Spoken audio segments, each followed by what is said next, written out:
मन्त्रीलाई थाहा छैन, प्रधानमन्त्रीलाई थाहा छैन, मन्त्री परिषदलाई थाहा छैन, यतिसम्म थाहा नपाउने मान्छे मन्त्री कसरी भए? यो अध्यादेश यदि पेश भयो भने सर्वोच्च अदालतले आजसम्म गरेका सैद्धान्तिक र नीतिगत कुराहरू बर्बाद हुन्छ। अध्यक्ष महोदय, हेपेर जनतालाई हेप्यो, सदनलाई हेप्यो, अब अदालतलाई हेप्ने सरकारले जसरी सर्वोच्च अदालतलाई हेपेको छ हामीले हेप्न दिँदैनौँ। हामी यहाँ अध्यक्षलाई रुनु पर्यो र मन्त्रीलाई भन्नु पर्यो। सर्वोच्च अदालतले गरेको फैसला सबले मान्नुपर्छ। यहाँ म मान्दिन, राष्ट्रिय सभा मान्दिन, प्रतिनिधि सभा मान्दिन, राष्ट्रपतिले मान्दिन, प्रधानमन्त्रीले मान्दिन भन्ने पाइँदैन। प्रधानमन्त्रीलाई के राय राखेको छ भने हाम्रो संविधान, हाम्रो प्रणाली प्रधानमन्त्रीको प्रणाली हो, त्यसकारण प्रधानमन्त्री सर्वेसर्वा हो। जुन शक्ति पृथ्वीकरणको सिद्धान्तलाई नबुझिकन हरेक कुरोलाई न्यायपालिकामा जसरी हामी लगिरहेका छौं र न्यायपालिकालाई हावी गर्न जुन प्रयत्न भइरहेको छ त्यसबाट सचेत हुनु आवश्यक छ। हामी सबैले स्वीकार गरेका हौं। जसले स्वीकार गर्नु भएन उहाँहरू पनि संशोधन गर्नु भन्दै हुनुहुन्छ।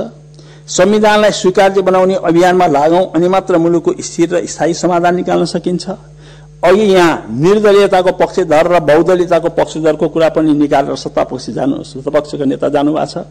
मलाई खेद छ, जति बेलामा 76 को 5 जतिखेर बनाइएको थियो त्यसमा तपाई हामी नै होइन सबैले सही गरेको, त्यसमा प्रतिनिधि सभाको सदस्यकोलाई प्रधानता दिएको होइन र यी कुराहरू डिबेट हाम्रा आफ्ना धारणा होलान्, तर निर्दलीय र बहुदलीयमा कित्ता छुटाउने काम नहोस्, यो चाहिँ म भन्न चाहन्छु। र अन्तिममा संविधानप्रति उपेक्षा भावले मुलुक जनता कसैको भलो गर्दैन। यसमा सरकार पटक पटक चुकेको छ। गल्ती नदोहोर्याउन सरकारलाई सचेत गर्दछु। धन्यवाद। माननीय दिननाथ शर्मा। आयोगलाई सक्रिय तुल्याउन आवश्यक छ। यो क्षेत्रमा यो जसमा अपेक्षित प्रगति प्राप्त गर्न सकिएको छैन। यो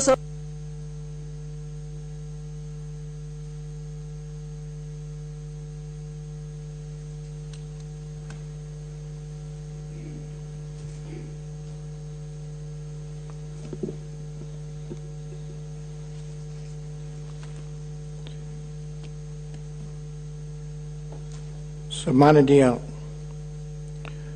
अध्यक्षज्यू, सर्वप्रथम त लोकतान्त्रिक आन्दोलनका सम्पूर्ण ज्ञात अज्ञात शहीदहरूप्रति आज यो गरिमामय राष्ट्रिय सभामा हार्दिक श्रद्धासुमन व्यक्त गर्न चाहन्छु। यसका साथै वैश्विक महामारीको चपेटामा परेको हाम्रो देशका मेचीदेखि महाकालीसम्म कोभिड-19 को कारणले मृत्यु वरण गर्न पुग्नुभएका सम्पूर्ण नेपाली नागरिकहरू प्रति हार्दिक श्रद्धाञ्जली व्यक्त गर्दछु र परिवारजनहरूप्रति हार्दिक समवेदना प्रकट गर्दछु। भर्खरै मेलम्ची लगायत देशको विभिन्न ठाउँहरूमा बाढी पहिरो गएको छ, ठूलो धनजनको क्षति भएको छ। बाढी पहिरोमा परि मृत्यु हुनेप्रति हार्दिक श्रद्धासुमन र विस्थापित जनहरूप्रति हार्दिक समवेदना र जो चाहिँ बाढी पहिरोमा परेर घाइते हुनुभएको छ उहाँहरूको शीघ्र स्वास्थ्य लाभको कामना गर्दछु। हामी राष्ट्रिय सभाको यो गरिमामय बैठकमा उपस्थित छौं। राष्ट्रिय सभामा भर्खरै निर्वाचित भएर आउनुहुने माननीय सदस्य डाक्टर खिमलाल देवकोटा र माननीय सदस्य दीर्घनारायण पाण्डे, उहाँहरूलाई हार्दिक स्वागत गर्दछु र उहाँहरूले राष्ट्रिय सभाको गरिमालाई उच्च राख्नको लागि महत्त्वपूर्ण भूमिका निर्वाह गर्नुहुनेछ भन्ने पनि विश्वास गर्दछु। सम्माननीय अध्यक्षज्यू,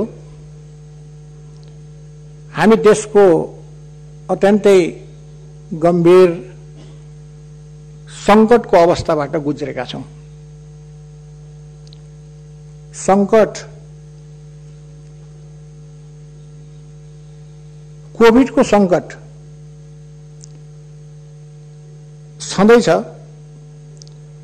प्राकृतिक प्रकोपका कारणले बाढी पहिरोबाट उत्पन्न संकट पनि हामीले अहिले त्यसका विरुद्ध पनि यो संकटको सामना गर्नु परेको छ।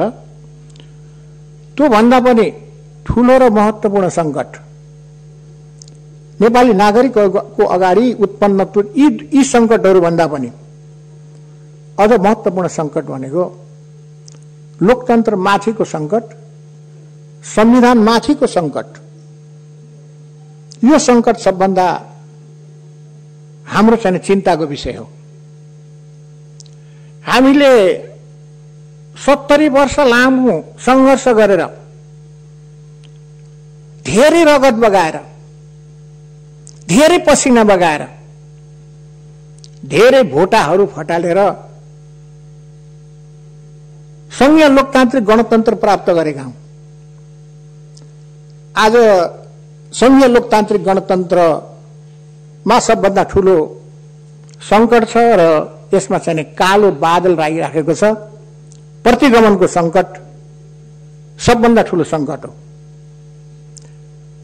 यो संकटको कारण के हो? यो संकटको पछाडि के हो? को छ? यो किन स्थिति उत्पन्न भयो? आत्मसमीक्षा गर्नुपर्ने स्थिति छ। हामीले आत्मसमीक्षा गर्नुपर्छ। नेपाली नागरिकहरूले आत्मसमीक्षा गर्नुपर्छ। हामी ठूलो पार्टी बन्यौं, नेपाल कम्युनिस्ट पार्टीको सरकार बन्यो। हामी 2/3 नजिक पुग्यौं। हामी 2/3 नजिक छौं भनेर चाहिँ दम्ब गर्यौं। न हामीले पार्टी जोगाउन सक्यौं, न जनप्रतिनिधि संस्थालाई चाहिँ सम्मान गर्न सक्यौं, इज्जत गर्न सक्यौं, यसलाई जोगाउन सक्यौं, यसलाई व्यवस्थित गर्न सक्यौं। हामी चाहिँ असफल भयौं। यो असफल जो सत्ताको चाहिँ नेतृत्व लिएर बसेको छ, त्यसमा चाहिँ धेरै थोरै हामी पनि जवाफदेही जिम्मेवार हौला, तर नेतृत्वले यसको चाहिँ जिम्मा लिनुपर्छ। साँच्चै नेपालमा हाम्रो चरित्र लोकतान्त्रिक बनेको रहेनछ। लोकतन्त्रको लागि संघर्ष गर्यौं, लोकतन्त्रको लागि शहादत पनि प्राप्त गर्यौं, रगत पनि बगायौं, पसिना पनि बगायौं, तर हामी दलहरूमा चाहिँ लोकतान्त्रिक चरित्र चाहिँ निर्माण भएको रहेनछ। लोकतन्त्र भनेको कुनै माला होइन, जप्ने माला होइन, व्यवहार हो, यो अभ्यास हो। लोकतन्त्र बलियो हुन पार्टी भित्रको लोकतन्त्र चाहिँ व्यवस्थित हुनुपर्छ। पार्टी भित्रको चाहिँ भिन्न मतलाई सम्मान गर्न सक्नुपर्छ, आदर गर्न सक्नुपर्छ। त्यसपछि भिन्न मतलाई चाहिँ सम्मान गर्न सक्नुपर्छ, आदर गर्न सक्नुपर्छ। त्यो चाहिँ सम्मान गर्न जानिएन, हामीले सकिएन। 50औं वर्षदेखि सँगै बसेका, सँगै संघर्ष गरेका, सँगै उकाली ओलाडी चढेका, सँगै भोकै बसेका, जेलमा बसेका साथीहरूलाई पनि हामीले सम्मान गर्न सकेनौं, साथीहरूलाई समेटेर लिएर जान सकेनौं। के यो चाहिँ कमजोरी होइन? के यो चाहिँ कमजोरीका कारणले उत्पन्न गरेको राष्ट्रिय संकट होइन? अहिले लोकतन्त्र माथिको संकट होइन, संविधान माथिको संकट? त्यस कारणले होइन। अध्यक्ष महोदय, मैले यो कुरा राख्न चाहन्छु। यो अवस्थामा सम्पूर्ण देशका जिम्मेवार राजनीतिक दलहरूसँगको सहमति र सहकार्यको माध्यमबाट चाहिँ हामीले अगाडि जानुपर्ने स्थिति होइन। तर त्यो स्थिति मैले देखिनँ। आफ्नो साथीहरूलाई होइन, पार्टीभित्र संस्कार र हाम्रो संस्कृति, आफ्नो साथीहरू, आफ्नो पार्टीका साथीहरू भन्दा पनि आफ्नो गुटका मान्छेहरू, 2-4 जना व्यक्तिहरूलाई चाहिँ साथमा लिएर चल्ने परम्परा र यो चाहिँ संस्कृतिले लोकतन्त्रलाई चाहिँ धरायसी बनायो, लोकतन्त्रलाई चाहिँ छतविछत गर्ने काम चाहिँ गर्यो। त्यसै कारणले आत्मसमीक्षा हामीले गर्नुपर्छ। यो गरिमामय राष्ट्रिय सभा हो। यो राष्ट्रिय सभामा बाट हामीले चाहिँ एउटा सन्देश दिनुपर्छ। अध्यक्ष महोदय, मैले केही प्रश्न गर्न चाहन्छु कि यो प्रणाली अहिलेको हाम्रो चाहिँ संविधान, हाम्रो चाहिँ प्रणाली राजनीतिक प्रणाली प्रधानमन्त्रीय प्रणाली हो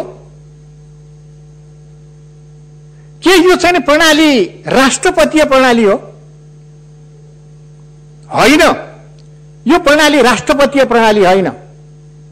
राष्ट्रपतिले चाहिँ अधिकार चाहिँ एक्सरसाइज गर्न पाउने प्रणाली पनि होइन यो। प्रधानमन्त्रीले एकलौटी रूपमा अधिकारलाई चाहिँ एक्सरसाइज गर्ने प्रणाली पनि होइन। आज यही बुझाइमा चाहिँ परेको अन्तर प्रधानमन्त्रीलाई लागेको छ यो प्रधानमन्त्रीय प्रणाली हो, प्रधानमन्त्रीले जे पनि गर्न सक्छ। यो वैचारिक रूपमै चाहिँ भएको नेतृत्वमा भएको वैचारिक अस्पष्टताको कारणले उत्पन्न चाहिँ यो संकट हो। मैले चाहिँ मेरो चाहिँ विवेकले, मेरो विश्लेषणले यही कुरा भन्छ। प्रधानमन्त्रीलाई के राखिराखेको छ भने हाम्रो संविधान, हाम्रो प्रणाली प्रधानमन्त्रीय प्रणाली हो, त्यसकारण प्रधानमन्त्री सर्वेसर्वा हो। हामीले भनेका थियौं प्रधानमन्त्रीय प्रणालीलाई सर्वेसर्वा बनाऊ, संविधान बनाउने बेला हामीले भनेका थियौं राष्ट्रपतीय प्रणालीलाई सर्वेसर्वा हुने प्रणाली बनाऊ, व्यवस्थित गरौं। तर त्यो गरिएन, त्यो मानिएन, प्रधानमन्त्रीय प्रणाली पनि स्वीकार गरिएन। हामी संसदलाई चाहिँ सर्वोपरि बनाउने, संसदको सर्वोच्चता, संविधानको सर्वोच्चता हाम्रो अहिलेको राजनीतिक प्रणाली यही नै हो। यदि यसमा असहमति कसरी राख्छ भने भन्नुहोस्, तर्क गर्नुहोस्। म संविधान बनाउने मध्येको एकजना, मेरो पनि केही छैन विवेक बुद्धि त्यहाँ परेको छ। हामीले यसबारेमा धेरै ठूलो छलफल गरेका छौं। हाम्रो प्रणाली भनेको संसदको सर्वोच्चता हो, संविधानको सर्वोच्चता हो।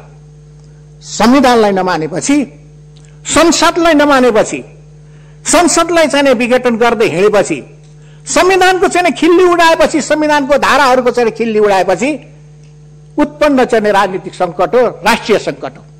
यो संकट सबभन्दा गम्भीर संकट हो। यसले संविधान समाप्त हुने, लोकतन्त्र समाप्त हुने, प्रतिगमनको खतरा चाहिँ अगाडि चाहिँ कालो बादल, प्रतिगमनको कालो बादल अगाडि मडारिएको छ। मैले चाहिँ यही देख्छु। हामीले चाहिँ यसलाई सचाउनु पर्छ। फेरि पनि हामी जसरी यो प्रणालीलाई व्यवस्थित गर्नको लागि चाहिँ हामी यहाँसम्म आयौं, हाम्रा बुझाइमा अस्पष्टता होला। हामी चाहिँ फेरि पनि सचाएर आत्मसमीक्षा गरेर कसरी जाने भन्ने कुरा गरेर हामी अगाडि जानुपर्छ। सत्ता पक्षको मान्य सदस्यज्यूले पहिले बोल्ने क्रममा सहमति र सहकार्यको कुरा गर्नुभयो, म स्वागत गर्छु। सहमति र सहकार्यको माध्यमबाट हामी अगाडि जानको लागि तयार छौं। यो संविधानहरुको कुरा मैले पटक पटक भन्ने गरेको छु। यो संविधानमा चाहिँ बहुमत कसैको आउँदैन। अल्पमतमा बसेर चाहिँ शासन गर्ने अधिकार पनि कसैलाई छैन, हुँदैन। त्यसकारणले बहुमत नआउने, अल्पमतमा बसेर शासन गर्ने स्थिति नभएको कारणले कोलिसन कल्चरको विकास गर्नुपर्छ। मैले सुरुका दिनदेखि भन्दै आएको छु। हामीमा चाहिँ सहमति र सहकार्य भनेको कोलिसन कल्चर हो। अर्को पक्षलाई पनि समेटेर लिएर जाने कल्चर हो। अर्को पक्षलाई पनि हामीले चाहिँ सम्मान गर्ने कल्चर हो। हामीले त्यो कल्चर चाहिँ अभ्यास गरेनौं। यो विगत हामीले चाहिँ यो नयाँ संविधान आइसकेपछि के हामीले त्यो कल्चर चाहिँ अभ्यास गर्नको लागि प्रयत्न गरेनौं। त्यसै कारण यो उत्पन्न संकट हो। मैले यो चाहिँ सैद्धान्तिक रूपमा, वैचारिक रूपमा यो कुरा गरेको छु। हाम्रो बुझाइ, हाम्रो चाहिँ समझ, हाम्रो संविधान, हाम्रो प्रणाली, यसको बीचमा रहेको अन्तर्विरोधका कारणले उत्पन्न चाहिँ अहिलेको संकट हो। यो संकट त्यही रूपमा, त्यही अर्थमा चाहिँ हामीले चाहिँ समाधान गरेर मात्रै यो देशलाई चाहिँ हामी अगाडि लिएर जान सक्छौं। अध्यक्ष महोदय, हामी यहाँ जो जति छौं सबै लोकतान्त्रिक आन्दोलनका सहयात्री हौं। हामी सहयात्रीहरूमध्ये पनि कहिलेकाहीँ के हुने रहेछ भन्दाखेरि यात्राको क्रममा बाटो बिरिने बाटो बिराउने बुझाइमा अन्तर पर्ने रहेछ। बुझाइमा अन्तर परेको कुरालाई आत्मसात गरियो भने त्यो चाहिँ महानता हुन्छ। बुझानमा अन्तर परेपछि मेरो भनाइ मेरो गोरुको पारै टक्का भन्यो भने देश भड्खारोमा जान्छ। अहिले देशलाई भड्खारोमा चाहिँ लैजाने काम भइराखेको छ। यो काम नहोस्। प्रधानमन्त्रीज्यूले दुनियाँको इतिहासमा एउटा राम्रो काम गर्नुभएको छ। उहाँको कामबाट चाहिँ सायद नेपालले चाहिँ अलि ठूलो इज्जत पाउने गिनिज बुकमा चाहिँ नाम लेखाउने अवसर हुन्छ कि? दुनियाँमा कहीँ पनि एउटा प्रधानमन्त्रीले दुई पटक संसद विघटन गरेको इतिहास सायद राधेश्यामजीलाई अथवा मान्य सदस्यहरूलाई कसैलाई थाहा भए, मैले चाहिँ त्यो अलिकति थाहा पाउन सकिनँ। अब फेरि पनि अवसर मिल्यो र तेस्रो पटक उहाँले चाहिँ विघटन गर्नुभयो भने गिनिज बुकमा नाम लेखिनेछ र नेपालको चाहिँ गौरव सबभन्दा माथि हुनेछ। यस्तो किसिमको स्थिति नआओस्। हामीलाई गिनिज बुकमा नाम लेखाएर संसद विघटन गरेर देशको चाहिँ गौरव राख्नुपर्ने चाहिँ आवश्यकता छैन। मैले प्रधानमन्त्रीज्यूलाई सम्मान गर्छु। अहिले पनि मैले चाहिँ हिजो पार्टी एउटै छँदाखेरि नेताको रूपमा चाहिँ सर्वोच्च नेताको रूपमा पनि माने, तर जब उहाँले दुईटा काम चाहिँ बेठिक गर्नुभयो, तपाईको आत्माले पनि त्यो कुरा भनिराखेको छ। प्रधानमन्त्रीज्यूले संसद विघटन गर्नुभयो। जनप्रतिनिधि संस्था विघटन गर्नु भनेको लोकतान्त्रिक मूल्य मान्यता विपरीत थियो, संविधान विपरीत थियो। अदालतले त्यसलाई करेक्सन गरेर फेरि पनि विघटन गर्नुभएको छ। दोस्रो कुरा, अर्को कुरा पनि मैले भनेको थिएँ, पार्टीलाई चाहिँ समाप्त पार्नुभयो। पार्टी मात्रै समाप्त भएको भए केही हुन्थेन। नेपालको वामपन्थी आन्दोलनलाई नै समाप्त पार्ने खेल खेल्नुभयो। पार्टी विभाजन भयो। एमाले चाहिँ माओवादी अलग भयो, हामी अलग भयो माओवादी केन्द्र। त्यसमा पनि एमाले स्वयं पनि चाहिँ विभाजनको स्थितिमा चाहिँ उभिएको छ। मैले चाहन्छु एमाले एक ठाउँमा होस्। प्रधानमन्त्रीज्यूले त्यसको लागि चाहिँ कन्ट्रिब्युसन गर्नुपर्छ। उहाँले कन्ट्रिब्युसन नगरेसम्म एमाले चाहिँ एक ठाउँमा हुँदैन। उहाँले आत्मसमीक्षा नगरेसम्म हुँदैन। म एउटा अभिभावकको हैसियतले नै मैले उहाँलाई त्यो भन्ने अधिकार छ। प्रधानमन्त्रीज्यू, तपाईले चाहिँ आत्मसमीक्षा गर्नुहोस्। तपाईले धेरै यो चाहिँ विगत 3 वर्षदेखि धेरै गल्ती गर्नुभएको छ। त्यसलाई करेक्सन गरेर आउनुभयो भने एमाले जोगिएला। एमाले जोगियो भने वामपन्थी आन्दोलन पनि जोगिएला। यदि वामपन्थी आन्दोलन जोगाउने हो, एमालेलाई पनि जोगाउने हो भने तपाईले तुरुन्तै अहिलेसम्म संसद विघटन गर्ने, पार्टी फुटाउने काम मैले गल्ती गरेँ, आत्मसमीक्षा गर्ने, पछि फर्किने, साथीहरूलाई राखेर चाहिँ सरसल्लाह गर्ने, मिलाएर लिएर जाने। के त्यो हिम्मत गर्न सक्नुहुन्छ प्रधानमन्त्रीले? त्यो चाहिँ गर्ने चाहिँ छैन। अझै पनि उहाँभित्र दम्भ छ, अझै पनि उहाँभित्र घमण्ड छ। त्यस कारणले यो घमण्डले, यो दम्भले हामीलाई चाहिँ हाम्रो चाहिँ वामपन्थी आन्दोलनलाई, कम्युनिस्ट आन्दोलनलाई समाप्त पार्ने भयो। अध्यक्ष महोदय, यहाँ निरङ्कुशताको कुरा आयो, निर्दलीयताको कुरा आयो। अदालतले फैसला गरेर निरङ्कुशता होइन। महेन्द्र पथ अध्यादेशको माध्यमबाट गयो भने महेन्द्र पथ आउँछ। अहिले हामीले महेन्द्र पथको अभ्यास गरिराखेका छौँ कि लोकतन्त्रको अभ्यास गरिराखेका छौँ कि दलीयताको अभ्यास गरेका छौँ कि जुन प्रतिनिधि सभा हो त्यो प्रतिनिधि सभामा अध्यादेश गरे हाम्रो चाहिँ विधेयकहरू ल्याएर छलफल गरेर कानुन बनाएर कानुनको शासन हामीले चाहिँ व्यवस्थित गरेका छौँ कि हामीले चाहिँ निर्दलीयताको अभ्यास गरिराखेका छौँ। अध्यादेशको माध्यमबाट जाने भनेको निर्दलीयताको अभ्यास हो। यही नै हो निर्दलीयता भनेको। दल छैन, दलको मान्यता छैन, दलको भूमिका छैन, संसदको भूमिका छैन, जनप्रतिनिधि संस्थाको भूमिका छैन। यो चाहिँ निर्दलीयता हो। त्यसो हुँदाखेरि हामीले जे गर्यौं त्यो चाहिँ बेठिक गर्यौं। जे गर्यौं बेठिक गर्यौं। अदालतले संविधानको रक्षा गर्ने निर्णय गर्दाखेरि हामीलाई चाहिँ आपत्ति हुनुपर्ने जरुरी छैन। हामीले संविधान विरोधी काम गरेका थियौं। संविधानले चाहिँ त्यसको चाहिँ बचाउको लागि चाहिँ प्रयत्न गर्यो। स्वाभाविक रूपले शक्ति पृथकीकरणको सिद्धान्त अनुसार त्यो चाहिँ हुन्छ। यो चाहिँ प्रधानमन्त्रीय प्रणाली भएको भए सायद प्रधानमन्त्रीको पक्षमा चाहिँ अदालतले निर्णय गरिदिन्थ्यो। यो संसदको सर्वोच्चता हो, संविधानको सर्वोच्चता हो। संसदको सर्वोच्चतालाई चाहिँ आत्मसात चाहिँ गरौँ। अध्यक्ष महोदय,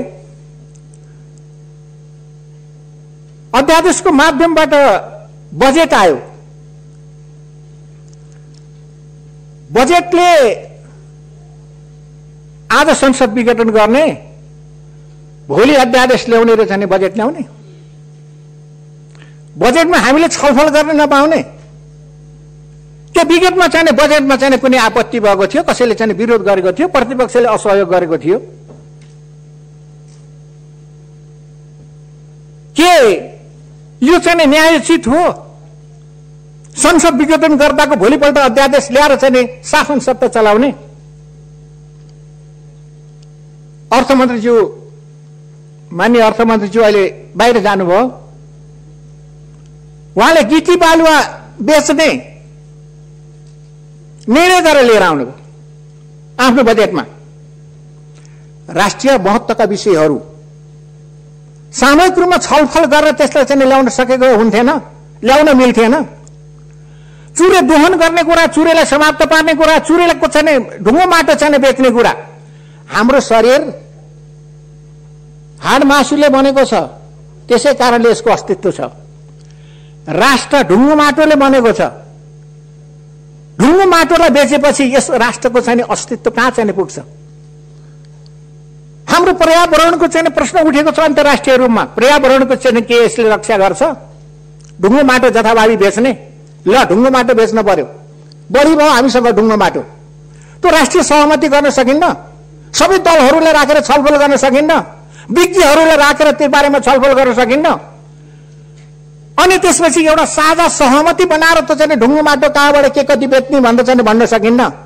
निरङ्कुशता भनेको यही नै हो, अधिनायक भनेको यही नै हो। मैले निर्णय गरिदिएपछि हुन्छ, मैले निर्णय गरेपछि पास हुन्छ। कालीगण्डकी पथान्तरणको कुरा आएको छ।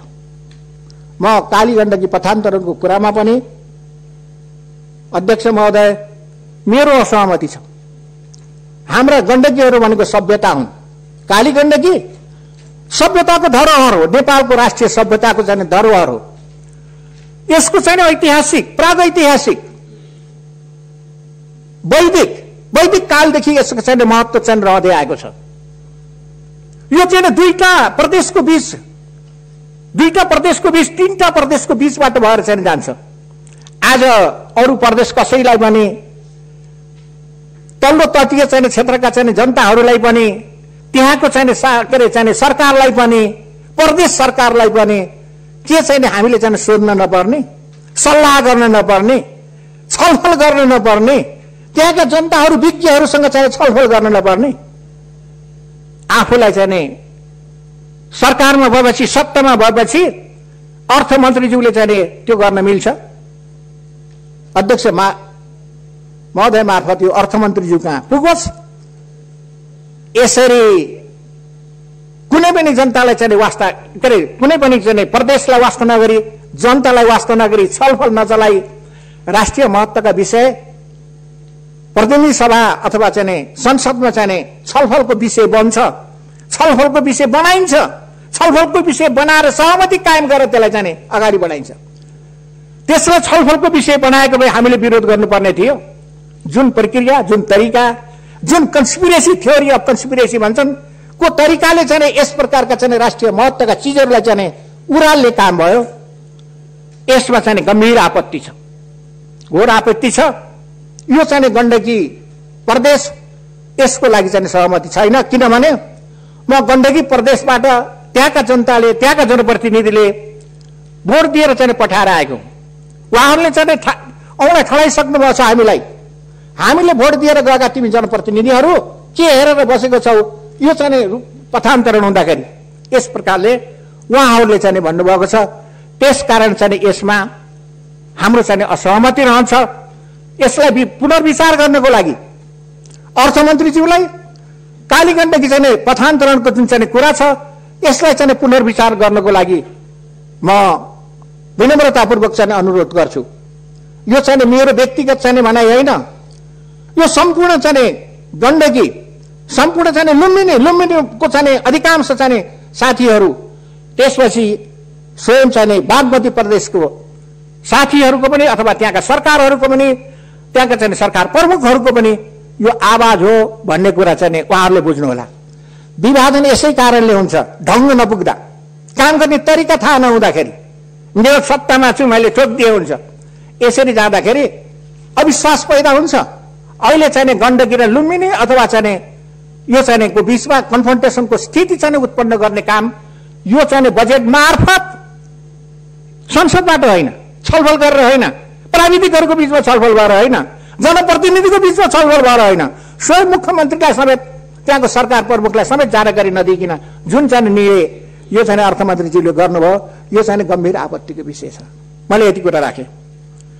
अहिले कोभिडको चाहिँ सबभन्दा ठुलो सङ्कट छ। सरकार चाहिँ भ्याक्सिन ल्याउन असफल भएको छ। हामी जस्ता 13 लाख मान्छेहरूलाई दोस्रो डोज दिनुपर्ने कि नपर्ने मन्त्रीज्यू हामीलाई भन्नुहोस्। हाम्रो मन्त्रीले स्वयं सरकारको मन्त्रीले भ्रष्टाचारका कारणले, कमिसनका कारणले, कमिसन एजेन्टका चाहिँ कारणले मैले चाहिँ खोप ल्याउन सकिनँ भनेर चाहिँ उहाँले चाहिँ सार्वजनिक रूपमा चाहिँ भन्नुभएको छ। यसको जिम्मा सरकारले लिनुपर्ने कि नपर्ने, जवाफदेही सरकारले लिनुपर्ने कि नपर्ने, के यही हो सुशासन? यो चाहिँ सुशासनको चाहिँ हामीले चाहिँ सुशासन हाम्रो चाहिँ सुशासन छ भनेर हामीले भन्न सक्छौँ? हामीले सक्दैनौँ। सुशासन भएन।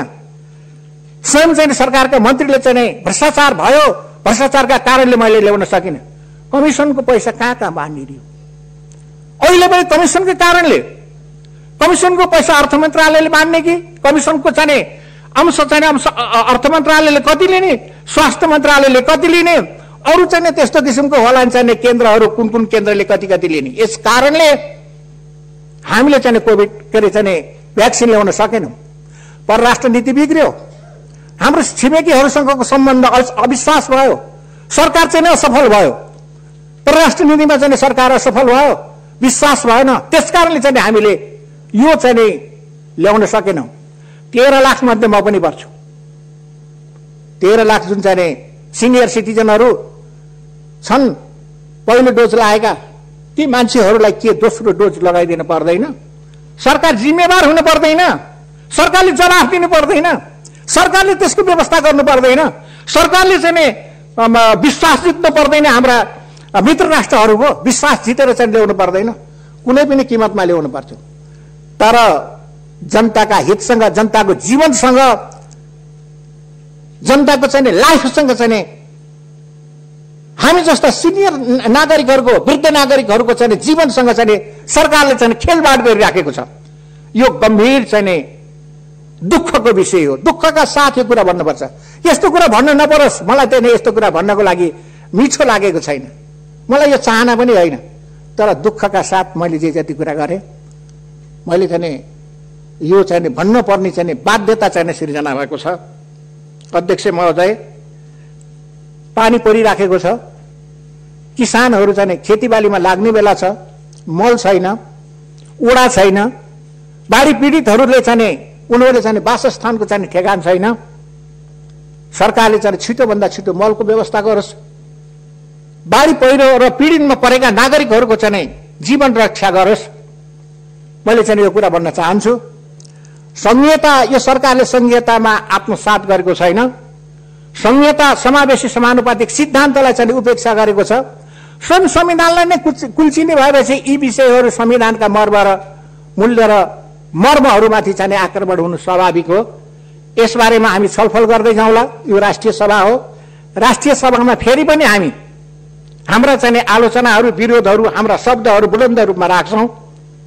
राष्ट्रिय हितको बारेमा सरकारले चाहिँ राष्ट्रिय हितको लागि राष्ट्रिय हित हुने कुराहरू अगाडि ल्याउँछ भने हाम्रो त्यसमा चाहिँ विमति हुने, असहमति हुने, असहमति राख्नुपर्ने त्यस्तो किसिमको आवश्यकता पनि छैन। विरोधको लागि चाहिँ विरोध गर्ने भन्ने कुराहरू छैन। अहिले जे चाहिँ अध्यादेशहरू चाहिँ आएका छन्, अध्यादेशमा अदालतले रोकिसकेको विषयमा, अदालतले यसलाई चाहिँ लागू नगर भनेको विषयमा पनि फेरि पनि चाहिँ अध्यादेश मार्फत जुन चाहिँ शासन गर्ने चाहिँ प्रयत्न भएको छ, हाम्रो चाहिँ असहमति छ। हाम्रो चाहिँ असहमति गर्ने ठाउँमा हामी असहमति गर्छौँ। सरकारलाई सहयोग गर्नुपर्ने ठाउँ आयो भने, सरकारले राम्रो काम गर्यो भने, सरकारले चाहिँ एकदम सुन्दर काम गर्यो भने त्यसमा चाहिँ हाम्रो बाधा विरोध हुँदैन। अध्यक्ष महोदय, सम्पूर्ण मान्य सदस्यहरू, आज फेरि पनि हामीले यो मौका पाएका छौँ। 2-4 दिनमै यो राष्ट्रिय सभा बन्द नहोस्। यो राष्ट्रिय सभा पनि जनताहरू अथवा चाहिँ यहाँ पक्ष प्रतिपक्ष भएर बोल्ने, जनताका आवाजहरू बुलन्द गर्ने थलो हो। सुन्न पर्यो, सत्ताले सरकारले चाहिँ सुन्न धैर्य गर्नु पर्यो, सुन्न सक्नु पर्यो। यो चाहिँ व्यवसायविहीन, व्यवसाय केही छैन भन्ने चाहिँ नाममा राष्ट्रिय सभालाई तुरुन्तै बन्द नगरोस्। यसले राष्ट्रका जल्दा बल्दा समस्याहरूलाई, तात्कालिक समस्याहरूलाई, सरकारमा परेका छन् केही समस्याहरूलाई पनि समाधान गर्नको लागि राष्ट्रिय सभाको त्यस्तो किसिमको भूमिका हुन्छ भने प्रतिपक्षको तर्फबाट हामी सहयोग गर्न, मद्दत गर्नको लागि तयार छौँ। त्यसकारण निरन्तर रूपमा रहोस्। हाम्रो आजसम्म अध्यक्ष महोदयले सबै चाहिँ दलहरूसँग राम्रो सहकार्य समन्वय गरेर जसरी राष्ट्रिय सभा चलाउँदै आउनुभयो, हामीले चाहिँ त्यसको गरिमालाई चाहिँ उच्च राख्नको लागि सबै पक्षबाट सहयोग मद्दत भएको छ। भोलिका दिनहरूमा पनि हामी प्रतिपक्षमा गए पनि त्यो सहयोग मद्दत हुन्छ। हामी चाहिँ सहयोग मद्दत गरेर सहमति र सहकार्यको माध्यमबाटै हामी जान तयार छौँ। तर सहकार्य र सहमति इमान्दारीपूर्वक गर्ने वातावरण बनोस्, यो शुभकामना सहित धन्यवाद। माननीय शेखर कुमार सिंह।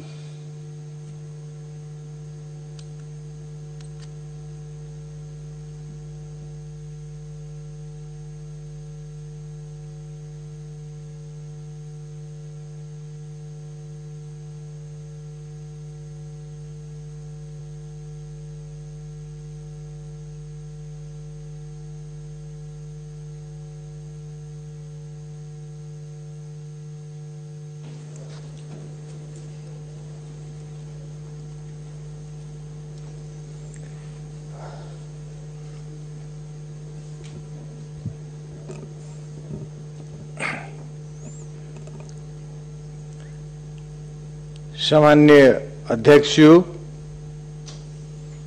आज यो गणमामय राष्ट्रसभाको 8औं बैठकमा आउँदा आफू पनि अति हर्षित छु।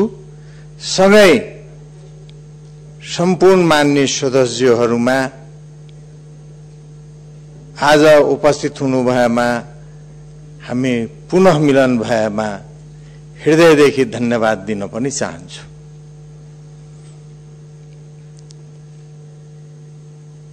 निश्चित रूपमा कोभिड-19बाट हामी ग्रसित भएको बेलामा राष्ट्रसभा पनि चलाइराखेका छु, आइया पनि छु। यस्तो परिस्थितिमा जो भइराखेको छ यो प्रकृति प्रकोप हो, कुनै मानव सिर्जित प्रकोप होइन। यसलाई त्यसै रूपमा हामी सबै स्वीकार गर्दै आजसम्म झेल्दै आएको छु र झेल्नै पर्छ भन्ने परिस्थिति पनि छ। यो प्रत्येक 200 वर्षमा एउटा न एउटा इभेन्टहरू आएको छ, जसको कि प्रमाण WHO लगायतका विश्व स्वास्थ्य संस्थाहरूले पनि दिइसकेका छ। उनीहरू फर्केर गएका छैनन्, हामीसँगै हुनुहुन्छ।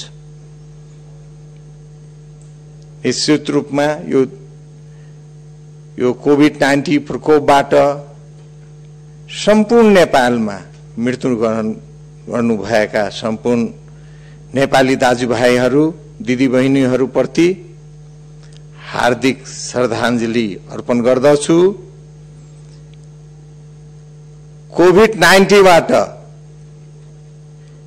इफेक्टेड भए स्वास्थ्य लाभ गर्ने भइसक्नु भएको प्रति उहाँहरूप्रति पनि हार्दिक शुभकामना राख्न चाहन्छु। उहाँहरूलाई सदा पशुपतिनाथले यसरी स्वस्थ राखुन्। हामी देख्दै पनि आएछु, अझ पनि म तुरन्तै आएछु जिल्लाबाट। खोजी मान्छेले खोप पनि लगाएको सरकारले सरकारले धन्यवाद पनि दिन चाहन्छु। मै छुटिया थिएँ, अरू त कोरै छोडिदिनुहोस्, मै छुटिया थिएँ, तर खोजेर आएर घरमै लगायो। तर मैले भने मलाई मात्रै हो कि अरूले पनि गरे हो? होइन, त्यो गाउँ बस्तीहरूमा पनि त्यस्तै देखेँ, त्यसको लागि खुसी पनि लाग्यो। संयोगले जब यो कोभिड-19 को बेलामा हामी गुज्रि नै राखेका छौँ, यसै बेलामा वर्षायाम पनि सुरु भएको छ। हामी नेपालीले पानीमा धनी राष्ट्र भन्ने गर्व गर्ने ठाउँमा छु, तर त्यो पानीको प्रकोप पनि त हामीलाई नै भोग्नु पर्ला नि, अरू कसले भोगिदिन्छ त? जसले गर्व गर्छ त्यसले भोग्नु पनि पर्छ, त्यसको भवतव्य। त्यसमा पुनः म कोशी कछारको मान्छे भएको नाताले म पटक पटक कोशी पनि घुमे, तिरजुगातिर पनि लागे। कसैको मुख हेरेर मैले यो भावना पोख्या होइन, तर मैले जानुभन्दा अगाडि त्यहाँका प्राविधिकहरू, त्यहाँका सरकारका निकायहरू पुग्या रहेछ भन्ने कुरो यसपालि मलाई सन्तोषै लाग्यो र धन्यवाद पनि दिन चाहन्छु।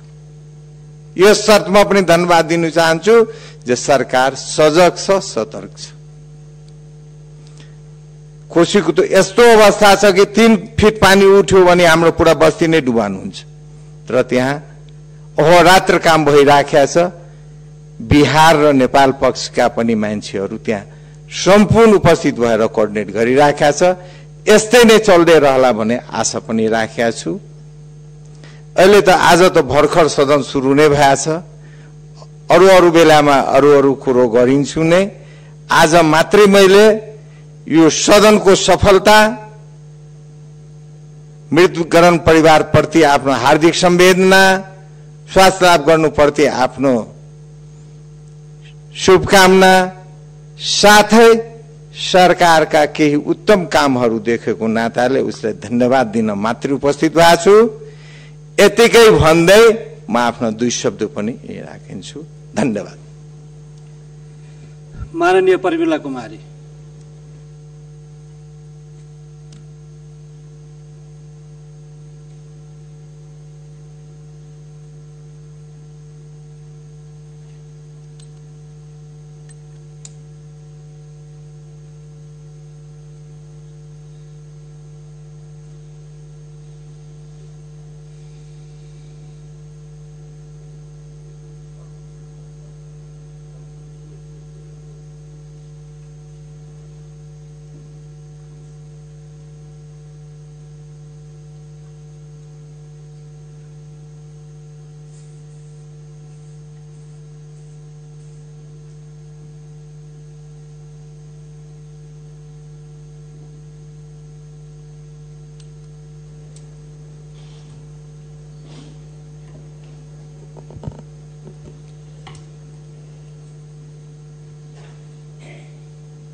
सम्माननीय अध्यक्ष महोदय, सर्वप्रथम म आफ्नो तर्फबाट र मेरो दल जनता समाजवादी पार्टी नेपालको तर्फबाट यस अधिवेशनमा उपस्थित सम्पूर्ण माननीय सांसद साथीहरूलाई हार्दिक शुभकामना व्यक्त गर्नुको साथै यस अधिवेशनको सफलताको पनि कामना गर्दछु।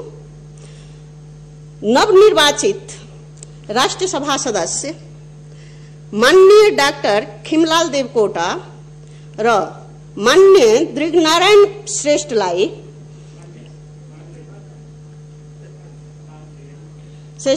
बधाई दिनुको साथै सफल कार्यकालको शुभकामना व्यक्त गर्दछु।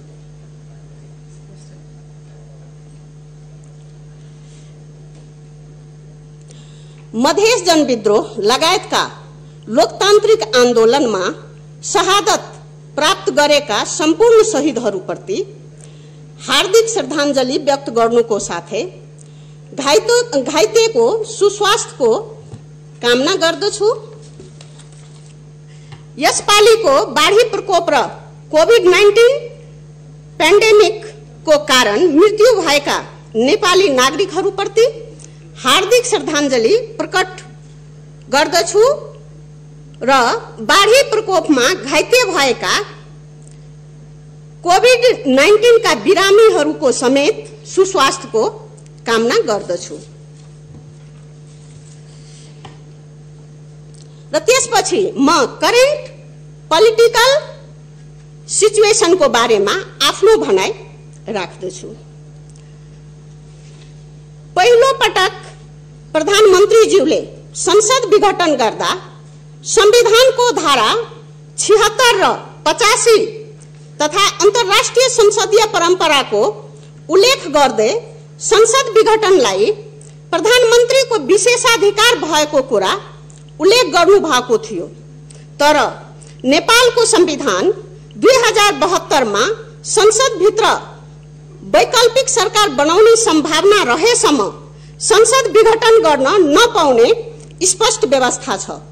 संविधानको धारा 76(1) बमोजिम बहुमतको 76(2) बमोजिम संयुक्त र 76(3) बमोजिम संसदको सबैभन्दा ठूलो दलको सरकार बनाउन सक्ने प्रावधान छ। तर धारा 76 को उपधारा 1, 2 र 3 बमोजिम बनेको प्रधानमन्त्रीलाई संसद विघटन गर्ने अधिकार छैन र संविधानले तोकेको समयमा विश्वासको मत लिन सकेन भने धारा 76 को उपधारा 5 बमोजिम कुनै प्रतिनिधि सभा सदस्यले प्रतिनिधि सभामा विश्वासको मत प्राप्त गर्न सक्ने आधार प्रस्तुत गरेमा त्यस्तो व्यक्तिलाई राष्ट्रपतिले प्रधानमन्त्री नियुक्त गर्ने व्यवस्था छ। त्यस्तो सरकारले पनि 30 दिन भित्र संसदको विश्वास प्राप्त गर्न नसके मात्र संविधानको धारा 76(7) बमोजिम संसद विघटन गरी नयाँ निर्वाचनको घोषणा हुन सक्ने स्पष्ट व्यवस्था छ। यस्तो परिस्थितिमा संसद विघटनको घटनालाई हाम्रो दल जनता समाजवादी पार्टी नेपालले अलोकतान्त्रिक, असंवैधानिक र प्रतिगमनकारी कदम ठहर गर्दै सबैभन्दा पहिला जनसंघर्षको कार्यक्रम घोषणा गर्यो। त्यसपछि ओली समूह बाहेक नेपाली कांग्रेस लगायत सबै राजनीतिक दल, बौद्धिक पेशाकर्मी, नागरिक समाज, पत्रकार जगत सबैले नै ओलीजीको यस कदमको विरुद्ध सडक संघर्ष गर्यो। सम्मानित सर्वोच्च अदालतले 2077 पुस 5 गते भएको संसद विघटन फाल्गुन 11 गते पुनर्स्थापना गर्न आदेश जारी गर्यो। सर्वोच्च अदालतले प्रधानमन्त्रीजीको यस कदमलाई असंवैधानिक ठहर गरे पनि उहाँले राजीनामा दिनु भएन, बरु अझै टिक्नका लागि विभिन्न हत्कण्डाहरू अपनाई जेठ 7 गते मध्यरात्रि पुनः प्रतिनिधि सभा विघटन गर्नुभयो। संवैधानिक अधिकार नहुँदै एउटै संसदलाई दुई पटक विघटन गर्ने प्रधानमन्त्रीको रूपमा ओलीजीले विश्वमै रेकर्ड कायम गर्नुभयो। संविधानको धारा 76 को उपधारा 1, 2 र 3 को सरकार मात्र होइन, धारा 76(4) बमोजिम विश्वासको मत नलिई 76(5) को सरकार आफ्नै नेतृत्वमा गठन गर्न संविधान विपरीत दावी ओलीजीले प्रस्तुत गर्नुभयो। स्वेच्छाचारी ढंगले अधिनायकवादी शैलीमा शासन चलाउने, विधिको शासन नमान्ने र नीति नमान्ने व्यक्ति कहिले पनि नैतिकवान हुन सक्दैन। राष्ट्रपति विद्यादेवी भण्डारीज्यू समक्ष कांग्रेस सभापति माननीय शेरबहादुर देउवाले 21 घण्टाको छोटो समयमै 149 सांसदको समर्थन पाएको दावी प्रस्तुत गर्नुभयो। तर पनि राष्ट्रपतिज्यूले दलको निर्णय विपरीत समर्थन गरेको भन्दै देउवाजीको दावीलाई अमान्य ठहराउनु भयो। जबकि 76(5) मा दलको व्हिप नलाग्ने संविधानविदहरूको भनाइ छ। प्रधानमन्त्री पदमा ओलीजीलाई नै निरन्तरता दिने दुराशयले राष्ट्रपतिज्यूले संविधानको अपव्याख्या गर्नु भएको हो। प्रतिनिधि सभामा 146 जना मान्य सांसदहरू सशरीर सर्वोच्च अदालतमा उपस्थित भई माननीय शेरबहादुर देउवालाई प्रधानमन्त्रीमा नियुक्तिको लागि परमादेश जारी गराउन र प्रतिनिधि सभा पुनर्स्थापना गराउन मुद्दाहरू दायर गरी न्यायको प्रतीक्षामा हुनुहुन्छ र मलाई पूर्ण विश्वास छ निकट भविष्यमा नै सम्मानित सर्वोच्च अदालतले संघीयता, गणतन्त्र, समावेशिता, धर्मनिरपेक्षतालाई जोगाउन र मजबुत बनाउन प्रधानमन्त्री र राष्ट्रपतिजीको कदम विरुद्ध आदेश जारी गर्नेछ। ओली सरकारले अध्यादेश मार्फत नै शासन चलाउने दुस्साहस गरेको छ। प्रधानमन्त्रीज्यू र राष्ट्रपतिज्यूको सहमतिमा ल्याइएको कतिपय राष्ट्रघाती अध्यादेशहरू कार्यान्वयनमा पनि सम्मानित सर्वोच्च अदालतले रोक लगाएको छ। सर्वोच्च अदालतको यो निर्णय स्वागत योग्य छ। निर्वाचन आयोग लगायतका विभिन्न संवैधानिक निकायहरूमा आफ्नो मान्छे नियुक्ति गरी असंवैधानिक निर्णय गर्न लगाउने काम प्रधानमन्त्रीज्यूले गर्दै हुनुहुन्छ। यी सबै समस्याको समाधान अदालत मार्फत हुने विश्वास नेपाली जनताले लिएको छ र कलाकार एवं महिला अधिकार कर्मी रूपा सुनार जस्तै उत्पीडनमा परेका अन्य नेपाली नागरिक पनि अवश्य नै न्याय पाउनेछ भन्ने कुरामा म पूर्ण विश्वस्त छु।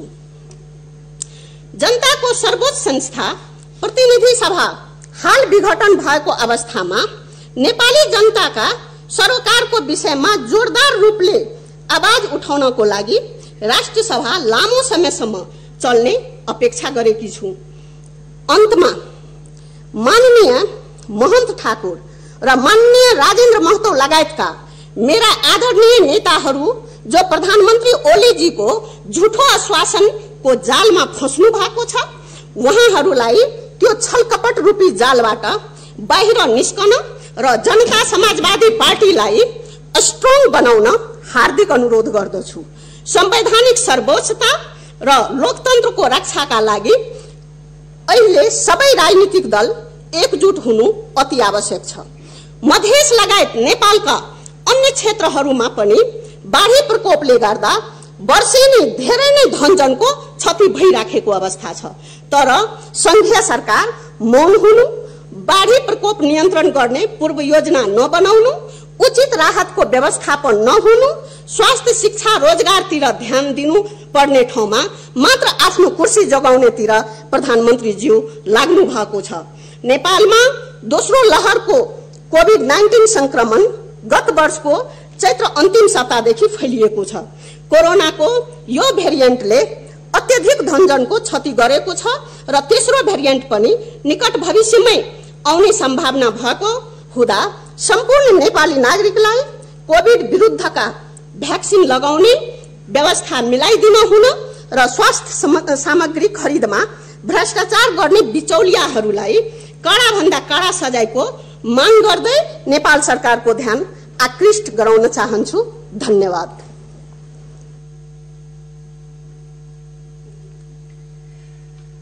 माननीय सदस्यहरू, अब म सम्माननीय प्रधानमन्त्री केपी शर्मा ओलीको तर्फबाट माननीय कानून, न्याय तथा संसदीय मामिला मन्त्री लीलानाथ श्रेष्ठलाई संवैधानिक परिषद काम, कर्तव्य, अधिकार कार्यविधि सम्बन्धी पहिलो संशोधन अध्यादेश 2077 र शपथ सम्बन्धी अध्यादेश 2078 लाई क्रमशः सभा समक्ष पेश गर्न अनुमति दिन्छ।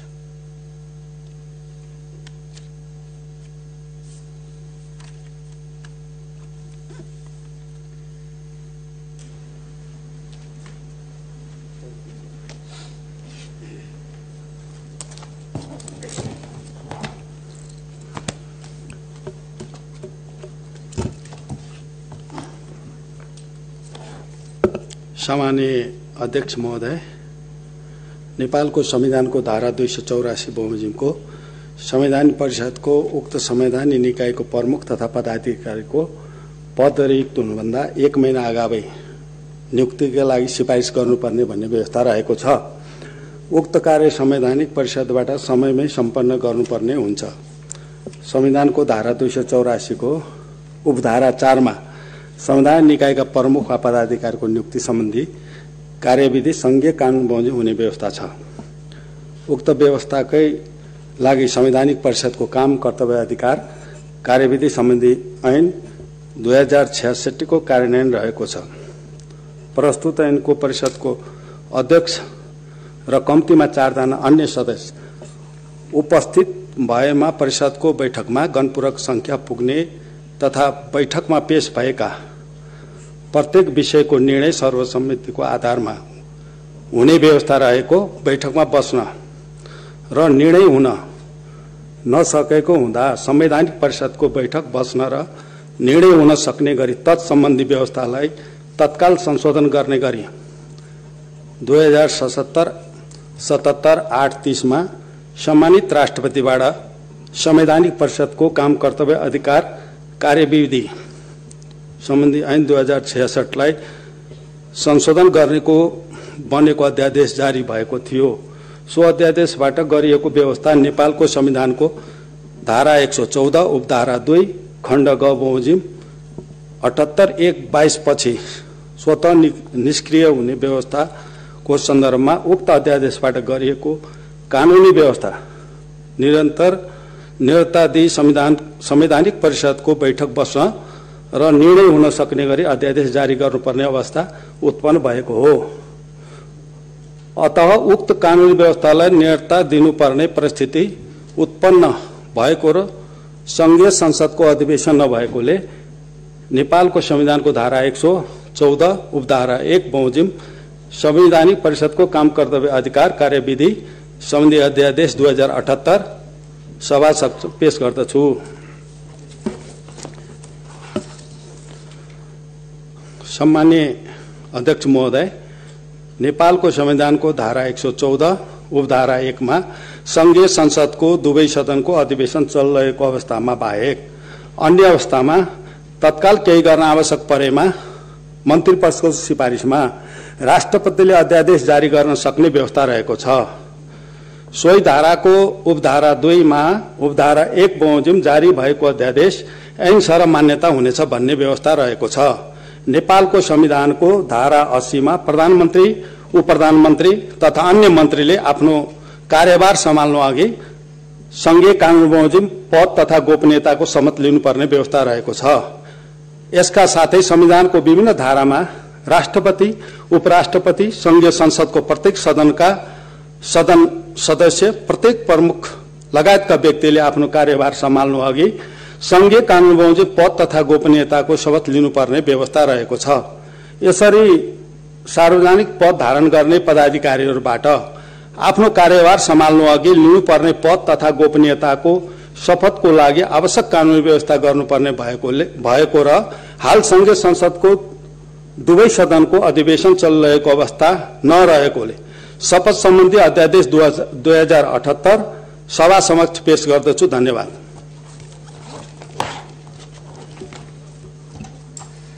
माननीय सदस्यहरू, अबमा माननीय उपप्रधानमन्त्री तथा अर्थ र गृह मन्त्री विष्णु प्रसाद पौडेलका तर्फबाट भौतिक पूर्वाधार तथा यातायात मन्त्री वसन्त कुमार नेवाङलाई नेपाल नागरिकता पहिलो संशोधन अध्यादेश 2078, नेपाल प्रहरी र प्रदेश प्रहरी कार्य सञ्चालन सुपरिवेक्षण र समन्वय पहिलो संशोधन अध्यादेश 2078, सामाजिक सुरक्षा पहिलो संशोधन अध्यादेश 2078, तेजाब तथा अन्य घातक रासायनिक पदार्थ नियमन अध्यादेश 2078, आर्थिक अध्यादेश 2078, विनियोजन अध्यादेश 2078 र राष्ट्र ऋण उठाउने अध्यादेश 2078 लाई क्रमशः सभा समक्ष पेश गर्न अनुमति दिन्छु।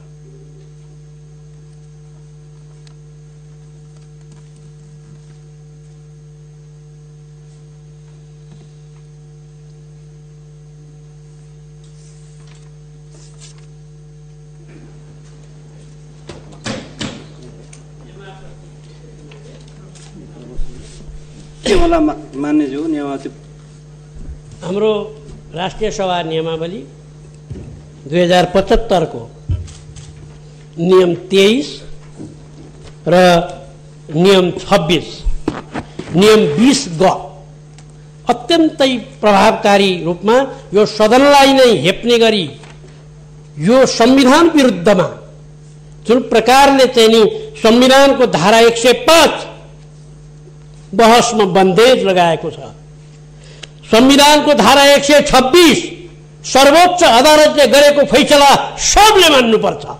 यहाँ म मान्दिन, राष्ट्रिय सभा मान्दिन, प्रतिनिधि सभा मान्दिन, राष्ट्रपतिले मान्दिन, प्रधानमन्त्रीले मान्दिन भन्न पाइँदैन। धारा 128, 2 र 4 दुईमा सर्वोच्च अदालतले संविधानको व्याख्या अन्तिम रूपमा गर्छ, अरूले गर्न सक्दैन। अन्तिम व्याख्या सर्वोच्च अदालत भनेको छ। धारा 128 को 4 मा यदि यो काम अगाडि बढ्यो भने यो सदनलाई समेत अपहेलना मुद्दा लाग्छ अदालतको। त्यसैको हुनाले सरकारले अन्ततः अवहेलना गर्यो, सरकारले अन्ततः अदालतलाई हेप्यो, तर यहाँ पनि त्यही हेप्ने काम गरिराखेको छ। त्यसकारण सभा अध्यक्ष महोदय, म विनम्रतापूर्वक भन्छु, यो सदनको गरिमा बचाउनको निम्ति, सर्वोच्च अदालतको गरिमा बचाउनको निम्ति सरकारले जसरी सर्वोच्च अदालतलाई हेपेको छ हामीले हेप्न दिँदैनौँ। हामी यहाँ अध्यक्षलाई रुनु पर्यो र मन्त्रीलाई भन्नु पर्यो यो अध्यादेश पेश नगर। यो अध्यादेश यदि पेश भयो भने, यो अध्यादेश यदि पेश भयो भने सर्वोच्च अदालतले आजसम्म गरेका सैद्धान्तिक र नीतिगत कुराहरू बर्बाद हुन्छ। अध्यक्ष महोदय, यस्तो प्रकारको सरकारले गर्न र सोच्न पनि नसक्ने, हेपेर जनतालाई हेप्यो, सदनलाई हेप्यो, अब अदालतलाई हेप्ने गर्यो। त्यो हो अहिले अध्यक्ष महोदयबाट जुन घोषणा भयो नेपालको नागरिकता अध्यादेश 2078। यो चाहिँ सर्वोच्च अदालतले अन्तरिम आदेश जारी गरेर खबरदार यसलाई कार्यान्वयन नगर्नु नि, यसलाई अगाडि नबढाउनु, यो जस्ता तस्तो राख्नु भनिसकेको कुरा। यो कुरा थाहा छैन, मन्त्रीलाई थाहा छैन, प्रधानमन्त्रीलाई थाहा छैन, मन्त्री परिषदलाई थाहा छैन। यतिसम्म थाहा नपाउने मान्छे मन्त्री कसरी भए? सर्वोच्च अदालतको चाहिँ नि त्यो आदेश। त्यस कारणले म अध्यक्ष महोदय विनम्रताका पूर्वक फेरि भन्दछु कि चाहिँ यो सार्वजनिक सरकारको विषय हो, यो सार्वजनिक पत्रको कुरा हो, यो सार्वजनिक सबैले थाहा पाउने कुरा हो, सार्वजनिक लिखतको कुरा हो। सर्वोच्चको वेबसाइटदेखि लिएर सारा ठाउँमा रहेको र सारा मिडियाले लेखेको र आज पनि यहाँ भइरहेको अवस्था छ। त्यसकारणले यसलाई बाहेक गरियोस्, यो पेश नगरियोस् र सरकारलाई स्पष्ट निर्देशन दियोस् आइन्दा यस्तो प्रकारको बेठिक र गल्ती काम नगरियोस् भनेर यस गरिमामय सदनबाट अध्यक्ष महोदयले त्यो निर्देशन पनि जारी गरियोस्। धन्यवाद।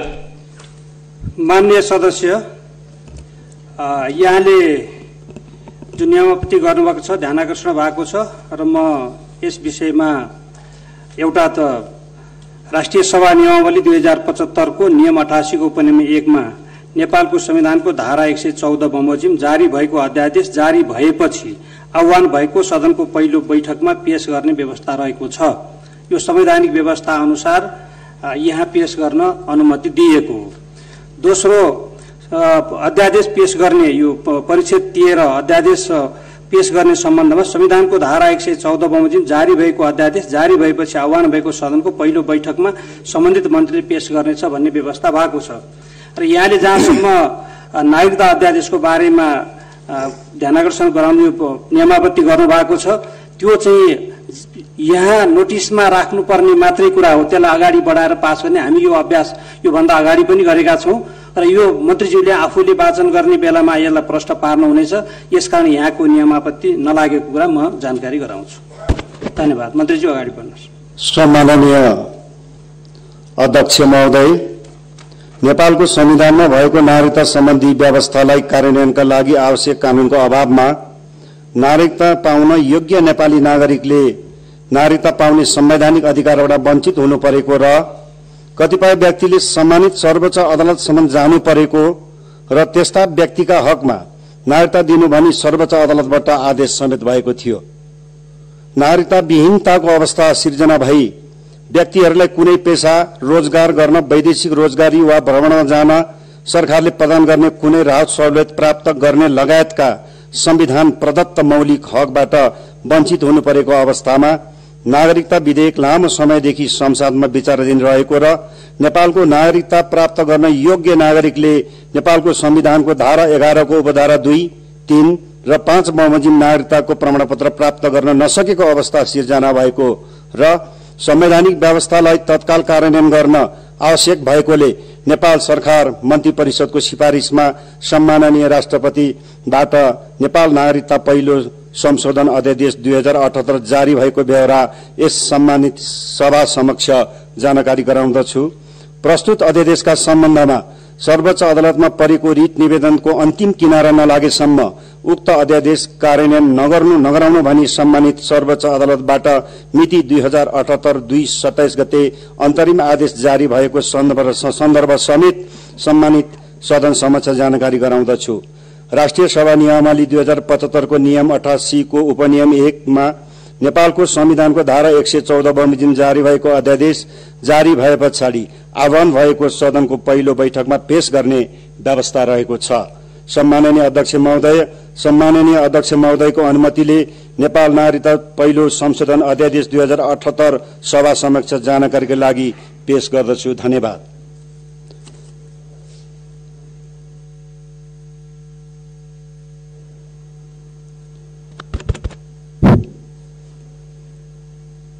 सम्माननीय अध्यक्ष महोदय, नेपाल प्रहरी र प्रदेश प्रहरी कार्य सञ्चालन सुपरिवेक्षण र समन्वय ऐन 2076 सम्वत 2076 साल माघ 28 गते प्रमाणीकरण भएको 8औं दिनसम्म प्रारम्भ भएको छ। उक्त ऐनले नेपाल प्रहरी र प्रदेश प्रहरीले सम्पादन गर्ने कार्यको सञ्चालन सुपरिवेक्षण र समन्वय सम्बन्धमा व्यवस्था गरेको देखिन्छ। नेपालको संविधानको धारा 288 को उपधारा 1 मा नेपालको राजधानी काठमाडौँमा रहने व्यवस्था गरे बमोजिम संघीय लोकतान्त्रिक गणतन्त्र नेपालको राजधानी काठमाडौँको विशेष सुरक्षा प्रबन्ध तथा अपराध अनुसन्धान तथा नियन्त्रणका लागि संघीय राजधानी प्रहरी गठन तथा संरचना व्यवस्था र त्यसको काम कर्तव्य अधिकार अनुसन्धान तथा नियन्त्रण गर्न अन्य केही व्यवस्था संशोधन गर्न आवश्यक भएको हो। अत उक्त कानूनी व्यवस्था तत्कालै गर्नुपर्ने परिस्थिति उत्पन्न भएको र संघीय संसदको अधिवेशन चलिरहेको अवस्था नभएकोले नेपालको संविधानको धारा 114 को उपधारा 1 बमोजिम नेपाल प्रहरी र प्रदेश प्रहरी कार्य सञ्चालन सुपरिवेक्षण र समन्वय पहिलो संशोधन अध्यादेश 2078 सभा समक्ष पेश गर्दछु। धन्यवाद।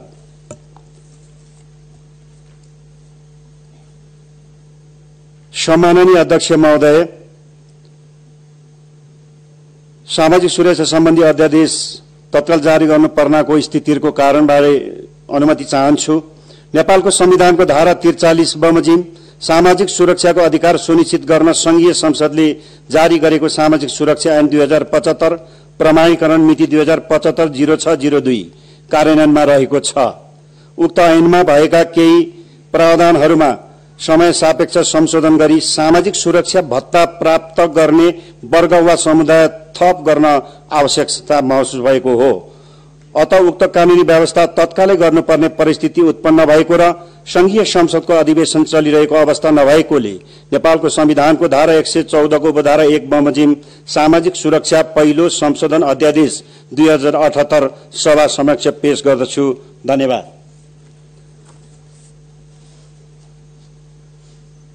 सम्माननीय अध्यक्ष महोदय, तेजाब लगायत अन्य घातक रासायनिक पदार्थको प्रयोग गरी आपराधिक क्रियाकलाप गर्नेको संख्या दिनानुदिन बढ्दो क्रममा रहेको छ।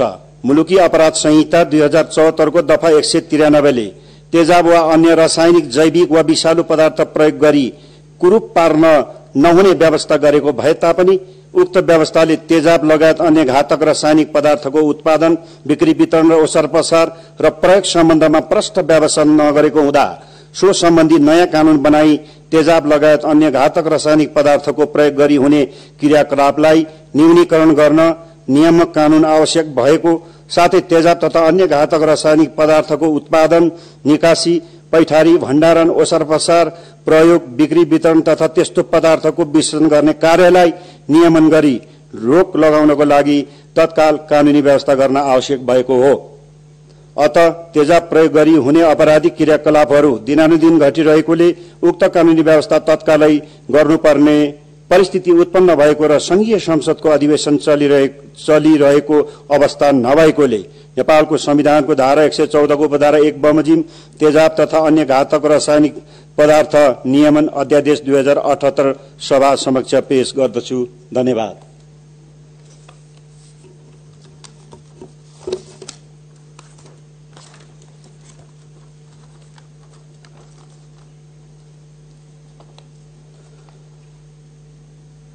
आर्थिक अध्यादेशको सन्दर्भमा सम्माननीय अध्यक्ष महोदय, नेपाल सरकारको अर्थ सम्बन्धी प्रस्तावलाई कार्यान्वयन गर्न केही महसुल, कर, शुल्क र दस्तुर लगाइराखेकोलाई चालू राख्न, हेरफेर गर्न र राजस्व प्रशासन सम्बन्धी प्रचलित नेपाल कानूनलाई संशोधन गर्न आवश्यक भएको र अध्यादेश जारी हुँदाका बखत संघीय संसदको अधिवेशन नभएकोले यो आर्थिक अध्यादेश सम्माननीय अध्यक्ष महोदयको अनुमतिले सभा समक्ष पेश गर्दछु। धन्यवाद।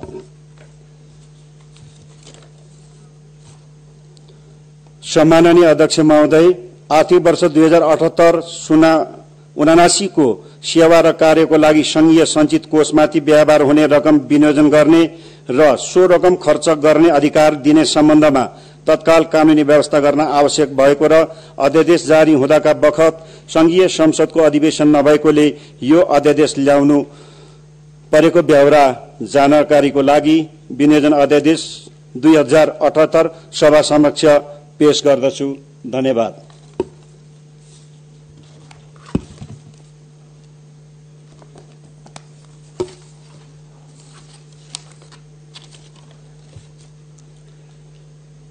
आर्थिक वर्ष 2078-79 को निमित्त नेपाल सरकारको अर्थ सम्बन्धी प्रस्तावलाई कार्यान्वयन गर्न नेपाल सरकारले राष्ट्र ऋण उठाउने सम्बन्धमा तत्काल कानूनी व्यवस्था गर्न आवश्यक भएको र अध्यादेश जारी हुँदाका बखत संघीय संसदको अधिवेशन नभएकोले राष्ट्र ऋण उठाउने अध्यादेश सम्माननीय अध्यक्ष महोदयको अनुमतिले सभा समक्ष पेश गर्दछु। धन्यवाद।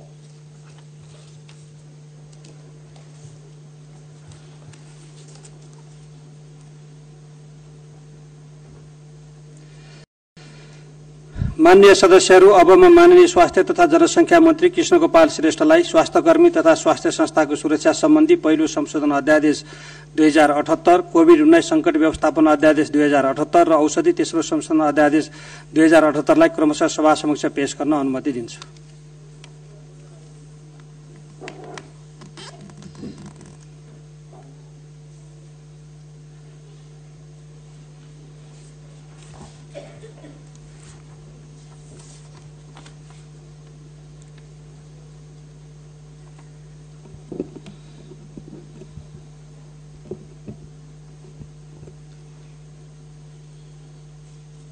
सम्माननीय अध्यक्षज्यू, कोभिड-19 को संक्रमणको महामारीमा सोको रोकथाम, नियन्त्रण, उपचार, निदानको कार्यमा स्वास्थ्य संस्थामा निरन्तर खटिएका स्वास्थ्यकर्मी तथा अन्य कर्मचारीहरू उप भएको भौतिक एवं मानसिक आक्रमणलाई रोकी संभावित जोखिम व्यवस्था गर्न अत्यावश्यक रहेको स्वास्थ्य संस्था स्वास्थ्यकर्मीको परिभाषा सुधार गरी कोभिड-19 को आक्रमण रोकथाम, नियन्त्रण, उपचार, निदान सम्बन्धमा सेवा सञ्चालन गर्ने एवं स्वास्थ्य संस्था र कार्यरत सबै कर्मचारीलाई समेट्न आवश्यक भएको स्वास्थ्यकर्मी तथा स्वास्थ्य संस्था उप हुने आक्रमणलाई कानूनले कसुर मानी सो बापत सजायको व्यवस्था समेत गरिसकेकोमा कसुर गरे बापत कुनै कैद एवं जरिवाना समय सापेक्ष संशोधन एवं परिमार्जन गरी स्वास्थ्यकर्मी तथा कर्मचारीहरूको मनोबल उच्च राख्न र स्वास्थ्यकर्मीको तथा स्वास्थ्य संस्थाको सुरक्षा प्रदान गरी भौतिक एवं मानवीय क्षति हुन नदिन आवश्यक भएको स्वास्थ्यकर्मी तथा स्वास्थ्य संस्था सुरक्षा समन्वय समितिलाई प्रभावकारी एवं सन्तुलित बनाउन आवश्यक भएको साथै कसुरको अनुसन्धानलाई प्रभावकारी बनाउन अभियुक्तलाई पूर्वपक्षको लागि थुनामा राख्ने व्यवस्था थप गर्न मुद्दा हेर्ने अधिकार र पुनरावेदन सम्बन्धी कानून व्यवस्था प्रचलित कानून बमोजिम बनाउन र मैले दुःख साथ भन्नु परेको छ कि खोप ल्याउने भनेर जति सरकारले प्रचारित गरे पनि खोप आउन नसकेको तितो यथार्थ हो।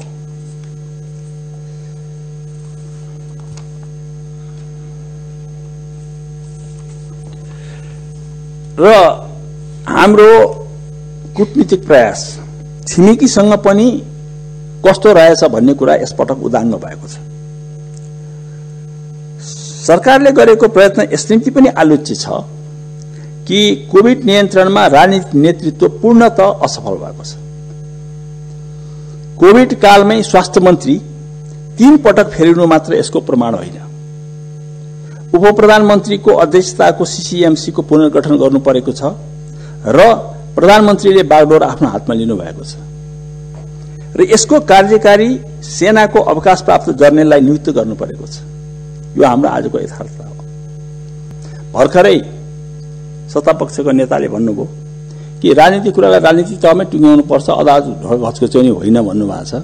तर एउटा कुरा बिर्सनु भएन कि राजनीति र संवैधानिक कुरा मिसियो भने त्यो कुरा हिजो पनि सर्वोच्च अदालतले हेरेको छ र आज पनि हेर्छ र भोलि पनि हेर्नुपर्छ। यो कुरा सबैलाई हेक्का होस्। सरकार चुनाव गराउने हट गर्दैछ। चुनावमा जान प्रतिपक्षका हैसियतमा हामीले हौसिनु पर्ने हो, तर परिस्थिति चुनाव अनुकूल छैन। चुनावको घोषणा भइसकेको छ, तर जनतामा जान सरकारकै उर्दी बाधक छ। म सोध्न चाहन्छु, के सरकारको निषेधाज्ञा लकडाउन तोडेर निर्वाचन जान भनिएको हो? अर्को कुरा, कोभिड कहिले सकिने हो? सरकारको यसमा प्रक्षेपण के छ? विशेषज्ञहरू कोभिडको तेस्रो दौर कार्तिक मंसिर ताका आउने भन्दैछन्। सरकारको यसमा भनाइ के छ? आम नेपाली जनताले राणाकालीन बडाहाकिमको शासन बिहोर्नु परेको छ। सीडीओ मार्फत सरकार चलाइदैछ। यो कहिलेसम्म जाने हो, कहिलेसम्म चल्ने हो? नेपालमा निरङ्कुश राजतन्त्रको अन्तको लडाई होस् या कुनै पनि लोकतान्त्रिक कानून होस्, त्यसमा वाम र प्रजातान्त्रिक शक्तिहरूको सहकार्यले मात्र सम्भव भएको इतिहासलाई एकचोटि सबैले स्मरण गर्नुपर्ने अनुरोध गर्न चाहन्छु। वाम प्रजातान्त्रिक शक्तिहरूको एकता र सहकार्यमा विभाजन आउन साथ उपलब्धिहरू गुमेको हाम्रो इतिहास साक्षी छ। त्यसप्रति सबैलाई मनन गर्न अनुरोध गर्न चाहन्छु। पहिलो संविधान सभामा एमाले र कांग्रेसको कमजोर उपस्थितिले गर्दा संविधान नै निर्माण गर्न नसकी दोस्रो पटक संविधान सभाको निर्वाचन गर्नु परेको परिदृश्यलाई हामीले सम्झिनु जरुरी छ। संविधानको कार्यान्वयनमा द्रुत गतिले लाग्दै विकास निर्माणका ऐतिहासिक उपलब्धतालाई हासिल गर्दा गर्दै पनि देश विकास निर्माणको रोडम्याप यसपालिको बजेटमा प्रस्तुत भएकै छ। त्यसरी तद्रुपका साथ उपलब्धता हासिल गर्दा गर्दै पनि आज जुन असमझदारी बढेको छ त्यसको अन्त आवश्यक छ। राजनीतिक विवादको अन्त राजनीतिक रूपमै गर्नु आवश्यक छ। राजनीतिक विवादको अन्तलाई हामीले अन्तबाट खोज्यौं। कार्यपालिका, न्यायपालिका र व्यवस्थापिकाको अलग अलग जुन शक्ति पृथ्वीकरणको सिद्धान्तलाई नबुझिकन हरेक कुरोलाई न्यायपालिकामा जसरी हामी लगिरहेका छौं र न्यायपालिकालाई हावी गर्न जुन प्रयत्न भइरहेको छ त्यसबाट सचेत हुनु आवश्यक छ। प्रत्येक राजनीतिक समस्याको थलो न्यायपालिका हुन सक्दैन। आफ्नो जन्मदेखि नै बहुदलीय प्रणालीको लागि प्रतिबद्ध भनिएका कतिपय राजनीतिक शक्तिहरू अहिले जसरी संविधानको मूल मर्म विपरीत निर्दलीयताको वकालत गरिरहनु भएको छ त्यो दुःखद छ र त्यसप्रति सबैलाई सचेत र सजग हुन अनुरोध गर्न चाहन्छु। नागरिकताको समस्या समाधान गर्न तेजाब लगायत घातक रासायनिक पदार्थको प्रयोग जस्तो गम्भीर प्रकृतिका अपराधलाई नियन्त्रण गरेर महिला यौन हिंसा लगायतका जनतासँग प्रत्यक्ष सरोकारका विषयहरूलाई सम्बोधन गर्न ल्याइएको अध्यादेशहरू जनताको पक्षमा र सान्दर्भिक रहेका छन् भन्ने पनि यहाँ माननीयहरू समक्ष निवेदन गर्न चाहन्छु। मुलुकको सम्पूर्ण राजनीतिक समस्याहरूको समाधानको लागि सबै राजनीतिक शक्तिहरूलाई सहमतिका साथ अगाडि बढ्न हार्दिक अपील गर्दछौं।